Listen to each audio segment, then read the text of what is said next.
Okay, good. You made a great decision. We're going to help you get pointed in the right direction that is best for you, not for anybody else, but for you specifically.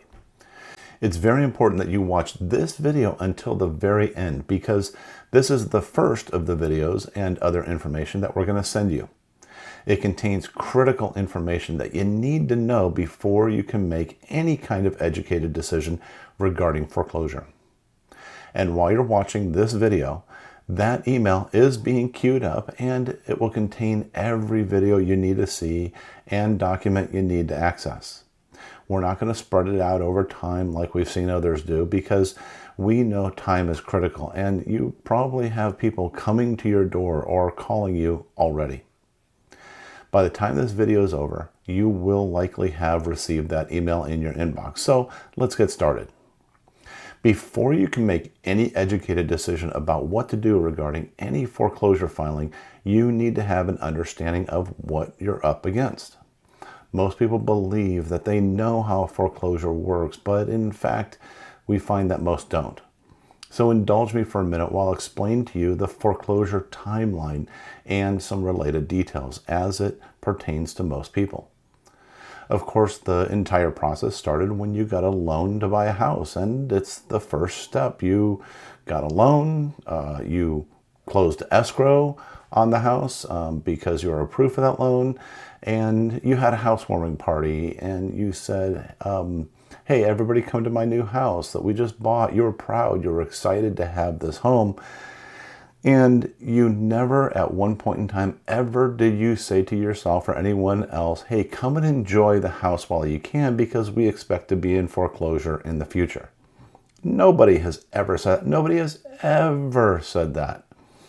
The unfortunate thing is that it happens, though, to good people just like you from time to time because, like I said before, who expected a pandemic to do what it has done to our economy? And so this is where it all started, but then you got behind on payments. And that's kind of the next step is you started getting behind on payments. Now the lenders, they have procedures and everything that they follow. They know when a loan starts getting in trouble. So they start reaching out to you and they say, hey, you're behind. Let's get it current. Come on. Trying to get you to just stay on top of things. And you do your best. But just for whatever the reason is or whatever the circumstances are, and it almost doesn't matter what the circumstances are, they don't care. They just want to get paid as agreed. And they maybe offer you a few different solutions. They might have given you a loan modification or a forbearance agreement or some other terms, especially during the pandemic. This is very popular. And maybe you agreed to it. Maybe you didn't. Maybe you couldn't qualify for those modifications. And, the next thing that happens is it just gets too far out in front of you. And you know it, and the lender knows it. You know that you're not going to be able to catch up and keep up with that current mortgage. You know that the lender, or you and the lender knows that you're not going to be able to keep up with it as well. So they take the next logical and legal step. And that is by filing a notice of default. This is a document that gets filed with the county recorder's office. It is a public document, and this is probably one of the reasons why you are having people call you or knock on your door, approach you and say, let us buy your house from you, or, and that's probably what most of them are. Let's just buy your house from you. Because, it's a public document. Everybody knows. Anyone who's trying to profit from you is now identified you as a potential target. But there's important things to know about the notice of default. The notice of default is what I call or refer to as a 90-day notice. It's kind of like, when you're getting evicted from an apartment or something like that, you get a 30-day notice. Well, this is different, obviously, but just think of it like this in your head. The notice of default is the notice of default is a 90-day notice. And it says that the lender has to wait a minimum of 90 days before they can take the next legal action. And so that gives you 90 days to bring it current. if possible. And the key word here is a minimum of 90 days. So it's at the discretion of the lender when they want to execute the next part of the process. And we'll talk about that in just a second. But they are required by law to wait a minimum of 90 days. Now, another interesting thing about the notice of default is that the notice of default never expires. Technically, it never expires.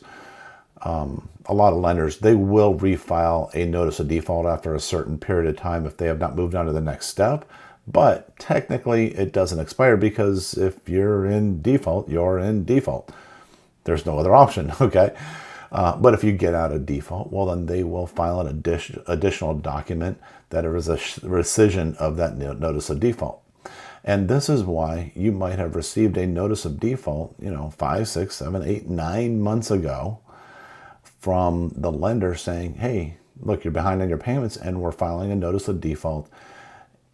But because of the moratorium, we can't foreclose on you right now, but it doesn't mean we can't file the appropriate documents. So when the moratorium is lifted, we can move on to the next phase.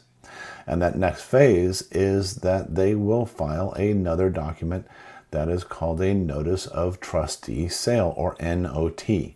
And yes, this is also public, and people will look at this and recognize that you must be desperate now, so you're willing to do anything to get this pain off of your shoulders. But it's like I tell people all the time, don't panic and make good decisions. We're going to show you some of those good decisions as we move forward. Now, the Notice of Trustee Sale is it has a minimum time frame of at least 21 days. But so now we're getting down to the wire, 3 weeks. Before the property can be sold at usually a courthouse auction. And usually, my experience in the past is that when this document is filed, within 21 days, it will, or shortly after 21 days, the property will in fact be sold at a courthouse auction. And the reason is because by this stage, the lender just knows there's no way that this thing is going to get redeemed. They're not going to get caught up, not likely anyways. And so they're just going, hey, we got to cut our losses. We got to move forward. We have to take this property back and sell it. And so this is going to happen. And at the auction, people will show up and they will buy your house. It is a cash auction. They must be able to provide the cash immediately or wire. A lot of times done that way, because obviously they don't show up with a big briefcase full of cash.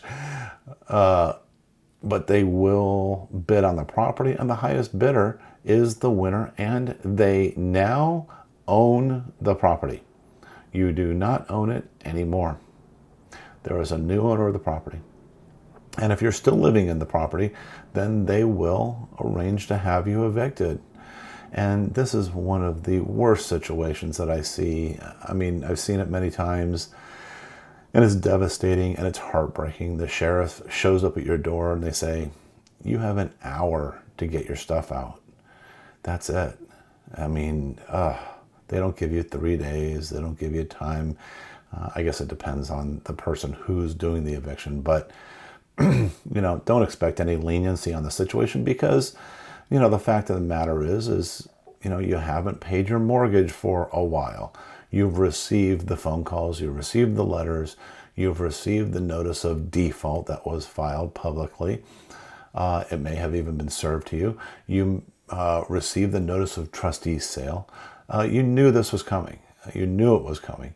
And maybe you just decided not to take any action. And I'm not saying you, I'm just saying this in general, because I've seen this many, many times where people don't take action in the scenario. And they just stick their head in the sand and they hide and they go, oh my gosh, if I can't see it, it must not be real. And it's not the case at all.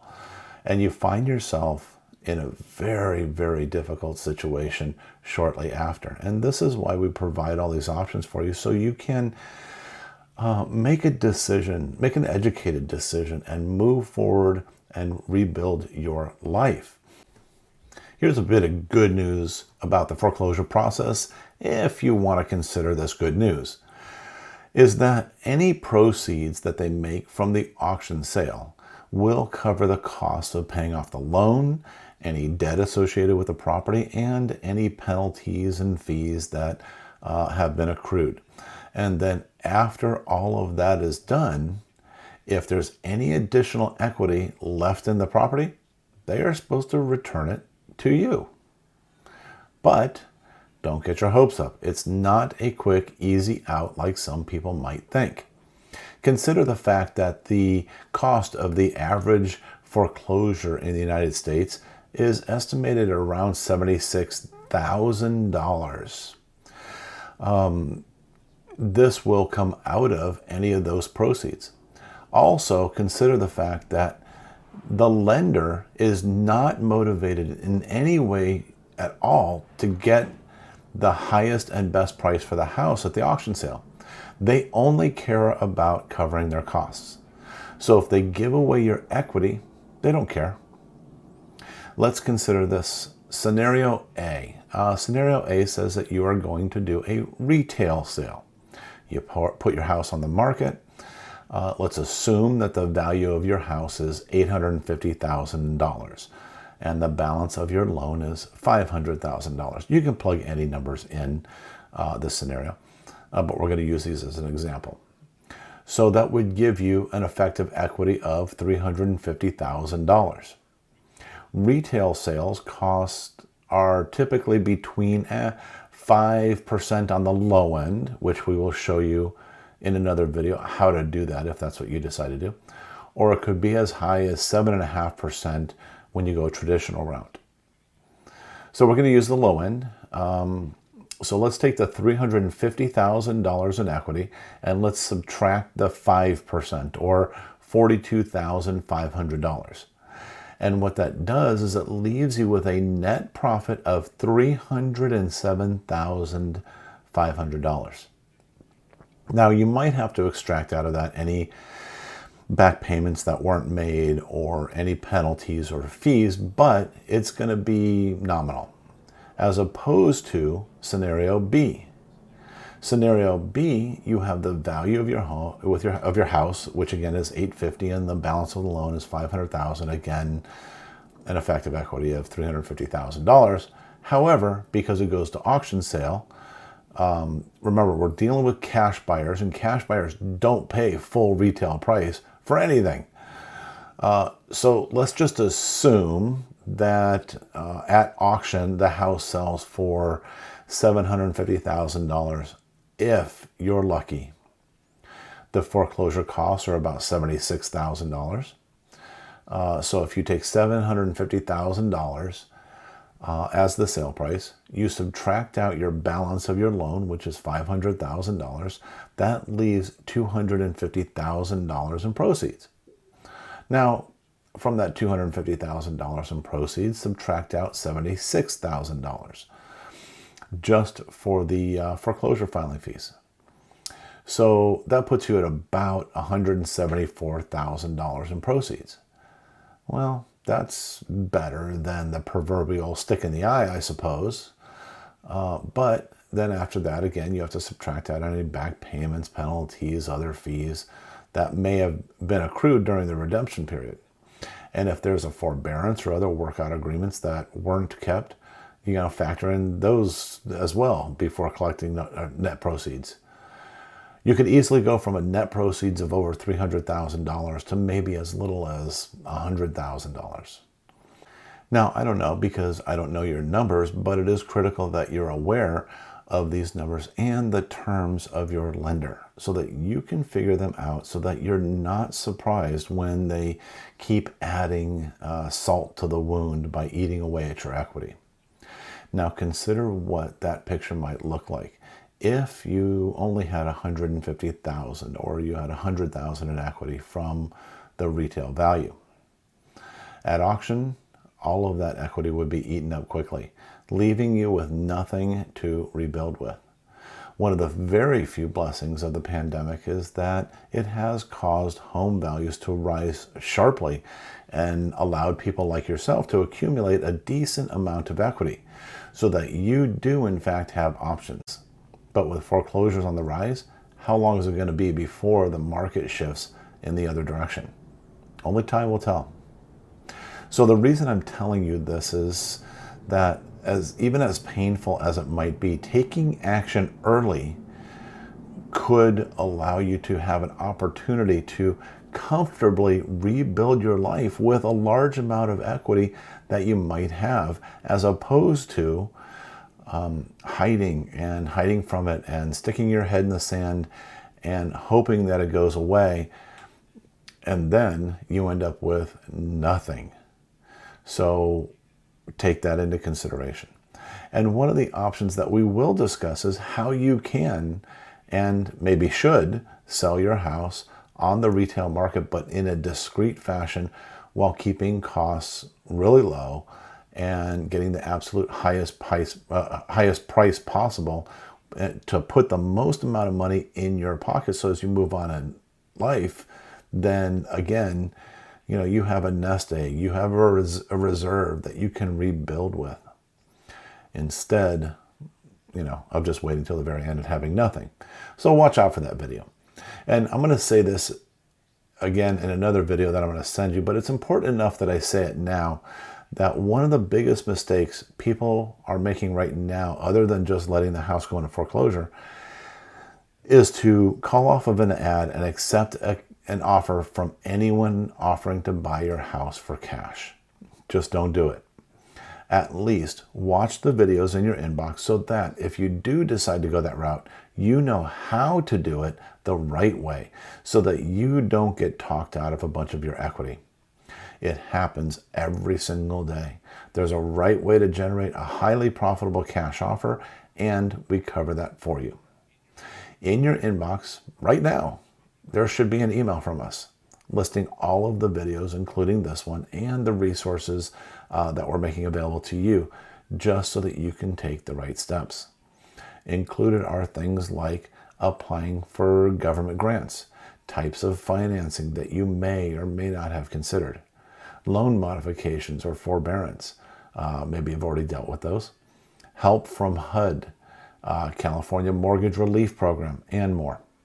And of course, as always, if you have questions, feel free to reach out. I'm happy to help out in any way I can. Go check your email now, and you should see that information waiting for you there. And just remember, don't panic, just make smart decisions.